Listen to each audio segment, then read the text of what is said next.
Fala pessoal, sejam bem-vindos a mais um vídeo. No vídeo de hoje a gente vai falar sobre os fundos imobiliários em 2026. Então, basicamente nesse vídeo a gente vai falar sobre o que espera-se do mercado de fundos imobiliários em 2026, se vai ser um mercado promissor ou não para os investidores. Vamos falar também dos setores mais descontados e da melhor oportunidade no setor, na minha visão, hoje considerando a relação risco e retorno. Então vamos lá, vamos direto ao ponto. Lembrando, pessoal, que se você gosta aqui do canal, é muito importante que você se inscreva e que você também deixe seu like se você gostar do vídeo, obviamente. Vamos lá, vamos direto ao ponto. Fundos imobiliários em 2026. Bom, 2026 começa com a simetria positiva para os fundos imobiliários, então é interessante ainda você investir, o mercado ele subiu um pouco, é claro que esse movimento foi perceptível, mas ainda tem muitas oportunidades, muitos fundos de qualidade negociando abaixo do valor patrimonial, existe aí essa simetria positiva. O fim do ciclo de alta da Selic, que já aconteceu em junho de 2025, então desde então a gente não tem aumento na Selic, tá? É a expectativa aí é que para frente comecem os cortes, e isso é algo muito positivo aí para o investidor de renda variável, principalmente para o investidor de fundos imobiliários, porque o setor imobiliário, no geral, ele tem aí essa correlação com a Selic, aí vocês conseguem ver mais à frente aqui no gráfico, vou explicar.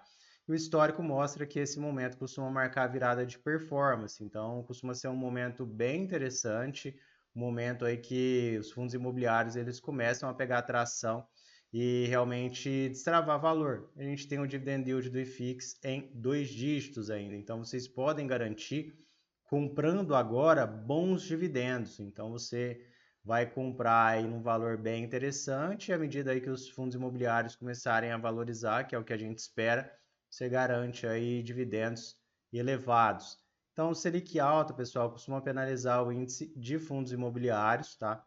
Se você observar aqui, a gente tem a Selic versus o IFIX. Quando a Selic está alta aqui, a gente tem o IFIX em baixa, e esse movimento é natural, até porque os investidores, quando a Selic está em alta, eles costumam fazer uma migração aí de capital. Eles saem ali dos investimentos de renda variável, de maior risco, e vão fazer uma alocação nos investimentos de baixo risco, já que eles estão remunerando mais, né? Então tem essa corrida aí para a renda fixa, mas à medida que a gente vê a Selic caindo, a gente consegue visualizar aí que o índice de fundos imobiliários tende a subir. E esse movimento ele sempre acontece, sempre. Até entende-se aí de bear market na verdade momentos aí que os juros estão elevados, né? Então, momentos de juros elevados, os investidores eles tendem a ficar mais cautelosos e também fazer uma alocação mais conservadora, aproveitar os retornos elevados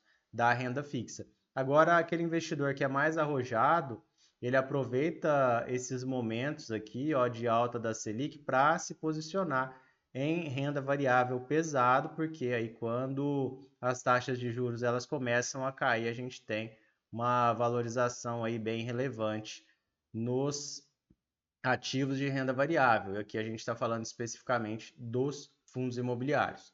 Então vamos lá, o principal gatilho aqui do investimento é juros mesmo. Então o mercado ele projeta cortes na Selic em 2026, uma projeção final de 12,13%. Então essa é a estimativa. A gente vai ter corte de juros, sim, provavelmente, mas ainda a gente vai ter uma Selic na casa dos 2 dígitos, que ainda assim é elevada, mas ela destrava bastante valor ali, até porque o mercado ele costuma antecipar o futuro. Então, se a expectativa for mais corte de juros à frente, aí vai dar uma tracionada aí bem interessante, e é onde você pode ganhar dinheiro e garantir seus dividendos mensais ali num patamar aí bem interessante mesmo. Os impactos diretos do gatilho juros, que seria a queda da Selic, é a menor atratividade da renda fixa, então o investidor ele tende a fazer essa migração novamente, sair da renda fixa e passar para a renda variável. A gente tem a redução do custo de capital, então fica mais barato pegar empréstimo.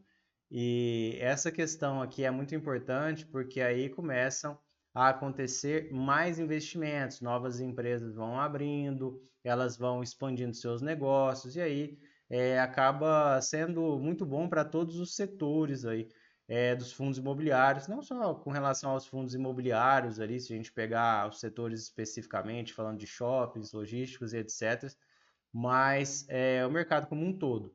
Então a gente tem também menor risco de crédito, por quê? Porque o crédito fica mais barato, então você vai pagar menos juros e tem a retomada gradual da atividade econômica, porque quando a gente fala aí de Selic mais baixa, a gente tem incentivos na parte de crédito, então fica mais barato pegar empréstimo, as pessoas elas consomem mais e tem a questão da menor atratividade dos investimentos de baixo risco. Então a pessoa ela não tem incentivo ali para deixar o dinheiro parado, parado na poupança, parado no CDB, porque começa a render menos.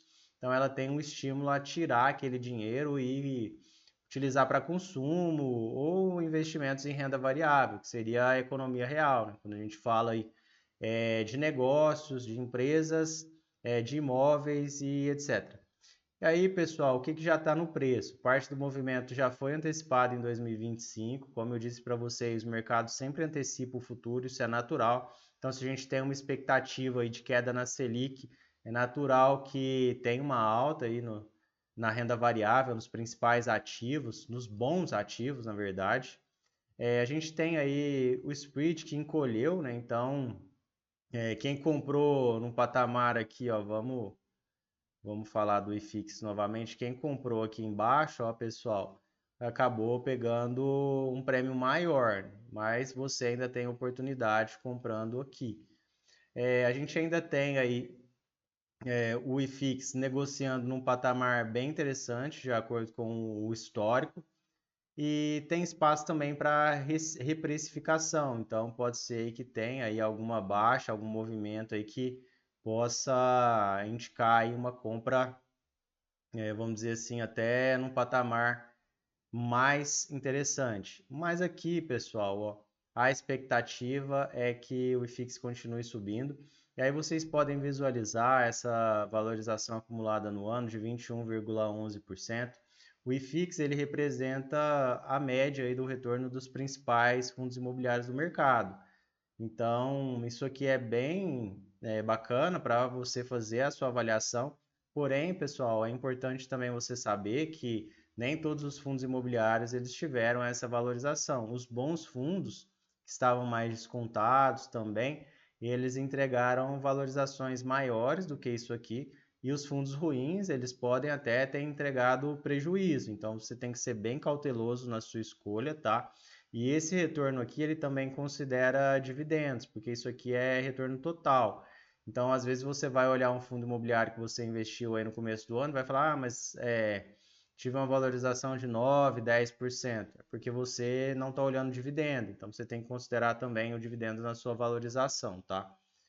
E a gente tem alguns riscos também para 2026 que devem ser avaliados, que é o cenário eleitoral. Então, a gente tem uma volatilidade maior.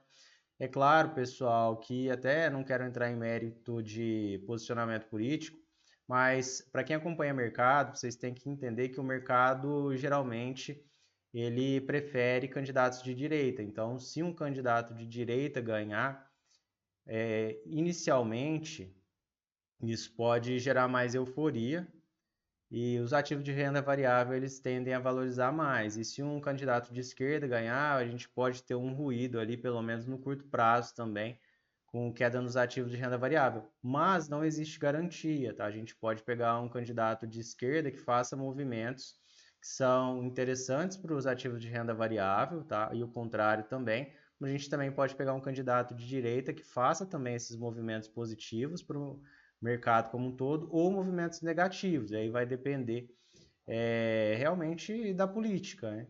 Mas muito importante você ter em mente aí, na escolha dos seus ativos, avaliar o operacional, avaliar aquilo que está dentro do seu controle. Então, você observar se aquele fundo imobiliário tem bons imóveis, se ele é bem diversificado em inquilinos, porque a ideia é que bons ativos eles vão sempre valorizar com o tempo e aí você consegue se blindar. E não só dessa forma, escolhendo bons fundos imobiliários, mas também tendo uma diversificação ampla, né?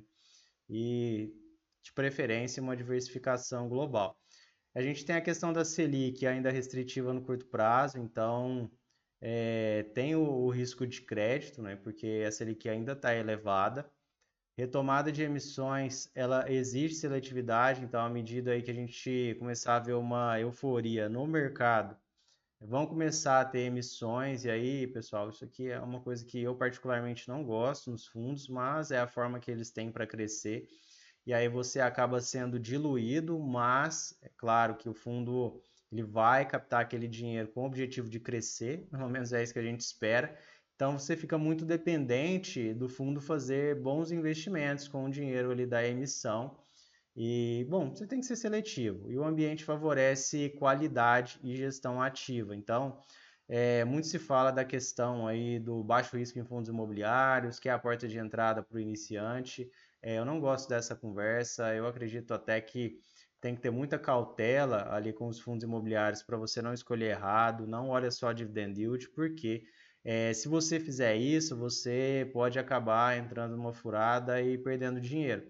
Eu até prefiro para o iniciante ações de setores perenes, como bancos consolidados, a gente tem o Itaú, elétricas também, e acho até mais viável para o iniciante começar nesse tipo de ação do que nos fundos imobiliários. Mas é claro que os fundos imobiliários também têm um atrativo do dividendo mensal, tudo aquilo que a gente já conhece. Aí, pessoal, falando um pouco de valuation e oportunidade, vamos pegar aqui as maiores oportunidades do setor. E a gente tem aqui, pessoal, comparando cota mercado versus cota patrimonial, por setor aqui nos fundos imobiliários, os híbridos eles estão aí com menos desconto. E os mais descontados, na verdade, são shoppings e escritórios. Escritórios está com desconto absurdo aqui, então tem bastante oportunidade. E olha só, a gente consegue ver os fundos negociados com prêmio por setor, em percentual, é claro. Então aqui nos híbridos a gente tem 17% dos fundos híbridos negociando com ágio, logístico 7%, crédito 11%. E olha que interessante, shoppings e escritórios a gente não tem nenhum. De todos os fundos imobiliários, nenhum está sendo negociado com ágio. E são setores muito bons até para se investir. Particularmente, pessoal, vou falar por mim aqui, não gosto do setor de escritórios, eu acredito aí que não tem tanta resiliência, a gente vê vacâncias mais altas e alguns imóveis aí problemáticos, com dificuldade para repor inquilino. Agora, shoppings, pessoal, shopping aqui no Brasil é assim excepcional, setor muito bom mesmo.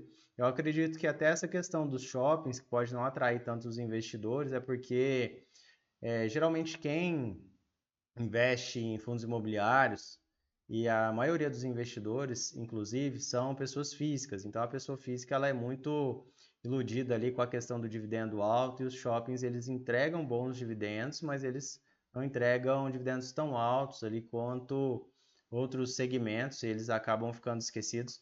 Mas esse é um setor que tem muita oportunidade mesmo e tem fundos imobiliários de altíssima qualidade. E a gente já vai falar um pouco também do gatilho estrutural, que pode atrair ainda mais investidores para os fundos imobiliários. Os fundos imobiliários eles estão fora da base de tributação de rendimentos, então eles permanecem isentos ali. Os rendimentos são isentos de imposto.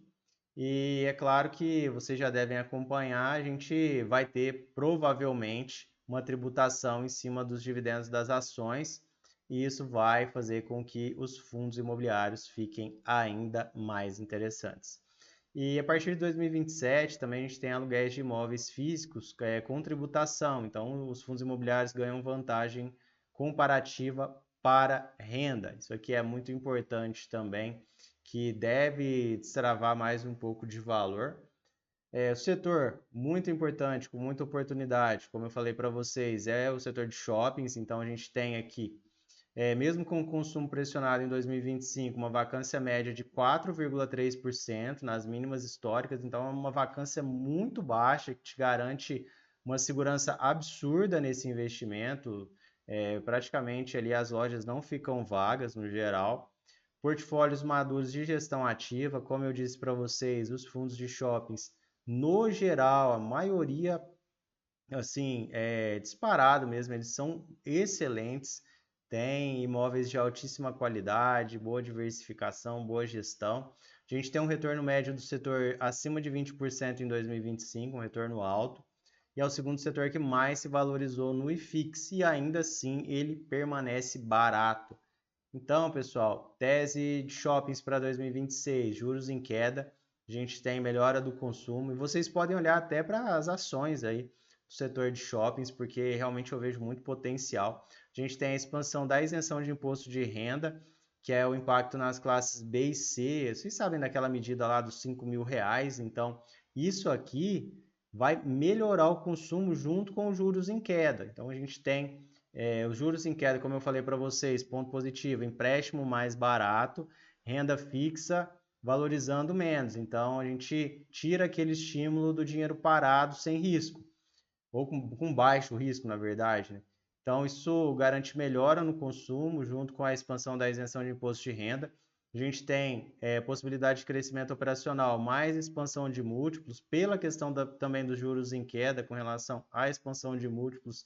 A tendência é que os investidores eles saiam da renda fixa e vão para a renda variável, e aí a gente vai ter os ativos valorizando e negociando com mais ágil, né? Não vai ficar tão barato como está, e quem tem esses ativos, obviamente, vai pegar a valorização e vai pegar também o crescimento operacional com a melhora no consumo aqui. Então a gente tem uma tese equilibrada entre crescimento e resiliência. Então a gente está falando aí de um segmento que naturalmente ele é multi-inquilinos, então dentro de um shopping você tem diversos inquilinos. Vocês sabem como funciona no Brasil, o shopping é um espaço de lazer, as pessoas vão lá para comprar, mas também porque se sentem seguras naquele ambiente, para comer, etc. Então, shopping aqui no Brasil, pessoal, eles realmente eles estão muito bem posicionados, e com a melhora do consumo, a tendência é a gente manter aí aumento de aluguéis, bom repasse de inflação, tudo aquilo que vai fazer a carteira de vocês valorizar, porque esse shopping vai ter um crescimento operacional. E aí, como destaque, um fundo imobiliário que eu gosto bastante é o PMLL11, que é um fundo de shopping centers maduros com ativos bem posicionados regionalmente. Então, aqui a gente está falando, pessoal, de shoppings realmente de alta qualidade, muitos deles são únicos em suas cidades, o que garante uma vantagem absurda. A estratégia dele é focada em melhorar a operação dos shoppings e destravar valor, então estão buscando melhorar o operacional, os shoppings já são de alta qualidade. Essa questão de destravar o valor já é algo que vai acontecer naturalmente quando a gente tiver o movimento de queda da Selic e também a melhora no consumo. Isso aqui inevitavelmente vai acontecer. A gente tem um portfólio com perfil defensivo operacional, como eu disse para vocês, os ativos são bem posicionados, mas também com opcionalidade de crescimento. Então ele tem um potencial bem legal aí de valorização. A gestão ativa é um grande diferencial da tese. Então a gestão ela vem fazendo um excelente trabalho, é um dos meus fundos aí preferidos, o PMLL11. E a gente pode falar também mais algumas questões, que é beneficiário direto da queda dos juros, com redução do custo de capital e expansão de múltiplos, que é a questão que eu falei para vocês, empréstimo mais barato para investimento. O fundo vai passar a negociar também com mais ágil à medida que os juros caírem, se manter, é claro, os resultados. O setor ele tem a vacância historicamente baixa e boa capacidade de repasse de inflação. A gente sempre vai ver shoppings ajustando ali os aluguéis, ajustando às vezes até preço de estacionamento. A gente vê shopping realmente com uma receita absurda de estacionamento, e se a gente tiver mais consumo, então. E a gente tem essa questão da recuperação gradual do consumo, que impulsiona vendas e aluguel percentual. e assimetria positiva. Os riscos já são refletidos no preço, então você consegue comprar o ativo descontado num preço realmente bem interessante e com um alto potencial de valorização ao longo de 2026.